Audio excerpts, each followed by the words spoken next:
Hello and welcome to week 4, where we are going to be talking about asking the right questions of the tarot. So I think how I'll do this is, first of all, I'll talk to you about the questions that maybe you shouldn't ask the tarot, and then I'll talk to you about the questions you should ask the tarot and why. And then I want to give you perhaps a little bit of guidance about how you might manage if you had someone you were reading for ask you a question that isn't quite what you think is useful in terms of reading the tarot. So let's talk about what you shouldn't ask the tarot. And I'm going to use an example of a question that I get asked all the time in my readings, and that is, will I find my life partner? And so say you decide that yes, you're going to go ahead with that reading, and you shuffle your tarot and you pull the Hermit card. Will I find my life partner? And the Hermit card is calling you for solitude. Or you shuffle your cards and you get Ten of Swords, which is a card about endings and betrayal. So both of these cards, I think, are saying no if you interpret them in a very closed way. And the example I've given you, will I find my life partner, yes or no, is what we call a closed question. And it's just not helpful for the tarot, because the tarot wants to tell you a story. You're laying out, we do single card readings, but you're laying out more than one card. So it's more helpful for you to start with an open question. And so an open question for the same sort of question, will I find my life partner, might be, what do I need to know about finding my life partner? How can I find my life partner? And so, of course, if you pull the Hermit or the Ten of Swords, you can start to talk about taking some time out, having some solitude. And depending upon what cards are around the Hermit, it might be that it indicates that this person has just left a relationship and are feeling totally frustrated that once again they've had a failed relationship. And you might be able to look at the cards and even be able to give them some guidance as to why that might be happening, why they might be having repeated failed relationships.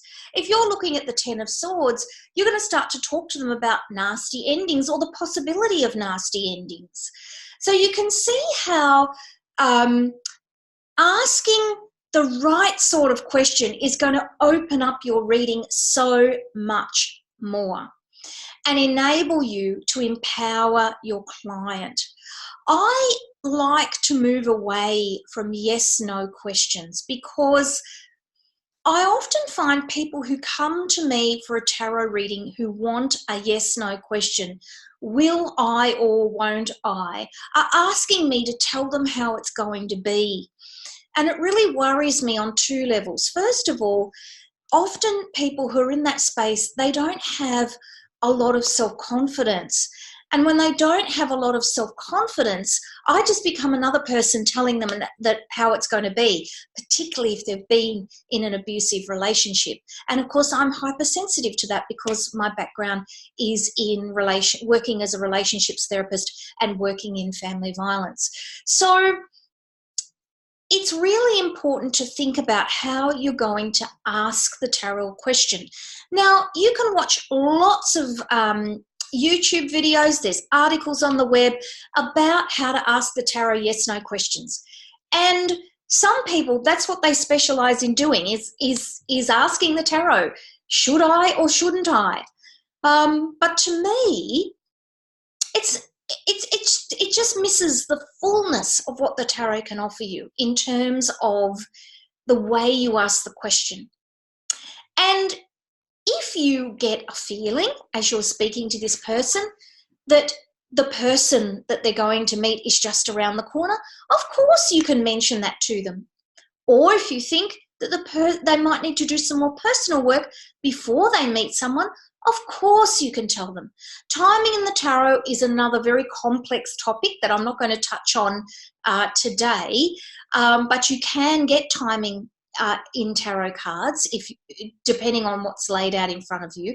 But always be very mindful when you're reading that Spirit doesn't speak in plain language. It's like there's a gauze between us and the universal energy.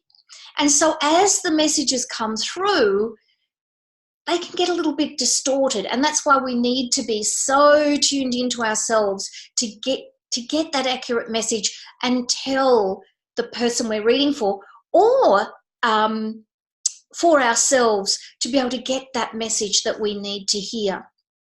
So if you have a client come to you and they say, I just want to know, am I, will I or won't I? Will I find my life partner? Am I going to meet somebody? And they're really in that headspace, and you think, oh no, that's not the question. That's a closed question. I want an open question. I want how, or I want what or what. I don't want will. So how am I going to change that question? So what I do is I say to the client, do you know the tarot likes to tell a story? So I can do a yes-no reading for you, but I think it'd be really good if we could dig a little bit deeper and get the tarot to give us as much information as possible in your reading. And so what I tend to say is, when they say, will I ever meet my life partner? I just say, would it be okay if we rephrase the question to this? What do I need to know about meeting my life partner? And I find, in fact, I don't think I've ever had anyone say no. In fact, usually what they say to me is, yes, that's what I want to know. Where is he? How can I find him? How can I find my life partner? So straight away, you're inviting them into a conversation. And that's really important, because often people come to a reading and they have in their head what they want the reading to be about. But sometimes, whether it's anxiety or just not understanding how the tarot works, and you're the expert, they don't phrase the question properly. So just slowing down, and I find that phrase, would it be okay if we rephrase the question like this? Because I think when I tune into Spirit and I lay the cards out, I'm going to be able to give you a much deeper answer. I hope that's been really helpful to you. What I want you to do for your homework is, I want you to go into our Facebook group and ask some tarot questions, and or tell me some times when you've asked some questions of the tarot and had difficulty in asking the question. In our book, in our workbook, I've put a lot of information in here about the sorts of questions, do's and don'ts questions.